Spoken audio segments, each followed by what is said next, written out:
Hello guys, welcome back to my channel. ഈ ചാനലിൽ വീഡിയോയിലേക്ക് കടക്കുന്നതിന് മുൻപ് ഒന്ന് ലൈക്കും സബ്സ്ക്രൈബും ചെയ്യാൻ മറന്നേക്കണ്ട.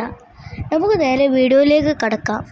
പാചകവാതക വിതരണത്തിലെ നിയന്ത്രണം ഹോട്ടലുകൾ പ്രതിസന്ധിയിൽ വരുമോ? വീണ്ടും വിറകടുപ്പ്. പാചകവാതക വാണിജ്യ സിലിണ്ടറുകളുടെ വിതരണം നിർത്തിയത് സംസ്ഥാനത്ത് ഹോട്ടലുകളെയും കേറ്ററിംഗ് സ്ഥാപനങ്ങളെയും ബാധിച്ചു തുടങ്ങി. സിലിണ്ടറുകൾ ആവശ്യപ്പെട്ട് സ്ഥാപനങ്ങളോട് എണ്ണ കമ്പനികളുടെ നിയന്ത്രണം പറഞ്ഞ ഏജൻസികളും കൈമലർത്തി. ഇതോടെ വീണ്ടും വിറകടുപ്പിനെ ആശ്രയിക്കേണ്ട സ്ഥിതി വരുമോ എന്ന ആശങ്കയിലാണ് ഭക്ഷണ വിതരണ മേഖല. ഗ്യാസ് സിലിണ്ടറുകളുടെ പൂഴ്ത്തിവെപ്പിനെതിരെ കർശന നടപടി. കേന്ദ്ര നിയന്ത്രണങ്ങളിൽ ഇളവ് തേടുമെന്ന് മന്ത്രി ജി.ആർ. അനിൽ. സംസ്ഥാനത്ത് LPG സിലിണ്ടറുകളുടെ പൂഴ്ത്തിവെപ്പും അനധികൃതമായ വക്കമാറ്റി ഉപയോഗിക്കലും തടയാൻ കർശന നടപടികൾ സ്വീകരിക്കുമെന്ന് ഭക്ഷ്യ പൊതുവിതരണ വകുപ്പ് മന്ത്രി ജി.ആർ. അനിൽ. മധ്യേഷ്യയിലെ യുദ്ധ സാഹചര്യത്തെ തുടർന്ന് LPG ലഭ്യതയിൽ കുറവുണ്ടായ പശ്ചാത്തലത്തിൽ കേന്ദ്ര സർക്കാർ ഏർപ്പെടുത്തിയ നിയന്ത്രണങ്ങൾ ചർച്ച ചെയ്യാൻ വിളിച്ചു ചേർത്ത ഓയിൽ കമ്പനി പ്രതിനിധികളുടെ യോഗത്തിലാണ് മന്ത്രി ഇക്കാര്യം വ്യക്തമാക്കിയത്. ഒരിക്കൽ സിലിണ്ടർ ബുക്ക് ചെയ്താൽ 25 ദിവസം കഴിഞ്ഞു മാത്രമേ അടുത്ത ബുക്കിംഗ് സാധ്യമാകൂ എന്ന കേന്ദ്ര നിയന്ത്രണം നിലവിൽ ഉപഭോക്താക്കൾക്കിടയിൽ വലിയ ആശങ്കയുണ്ടാക്കിയിട്ടുണ്ട്.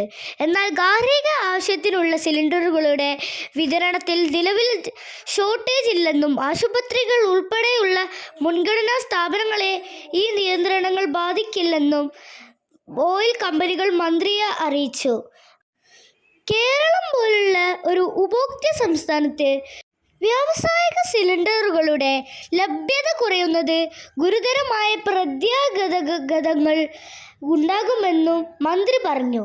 അതിനാൽ കേന്ദ്ര നിയന്ത്രണങ്ങളിൽ ഇളവ് അനുവദിക്കണമെന്ന് ആവശ്യപ്പെട്ട് കേന്ദ്ര സർക്കാരിന് കത്തയക്കാൻ യോഗത്തിൽ തീരുമാനിക്കുന്നു.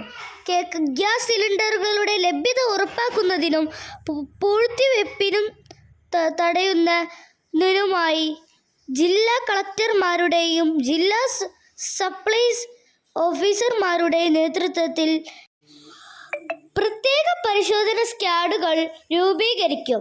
വരും ദിവസങ്ങളിൽ കർശനമായ പരിശോധനകൾ നടത്താനും മന്ത്രി നിർദ്ദേശം നൽകി. യോഗത്തിൽ വകുപ്പ് സെക്രട്ടറി രാജാമാണിക്യം, IAS, പൊതുവിതരണ ഉപഭോക്തൃകാര്യ കമ്മീഷണർ ഹിമ, IAS land revenue commissioner Jeevan Babu IAS എന്നിവരും IOC, BPC, HP എന്നീ ഓയിൽ കമ്പനികളുടെ ഏരിയ മാനേജർമാരും പങ്കെടുത്തു. Thanks for watching. ഈ ചാനൽ സബ്സ്ക്രൈബ് ചെയ്യാനും മറക്കരുത്.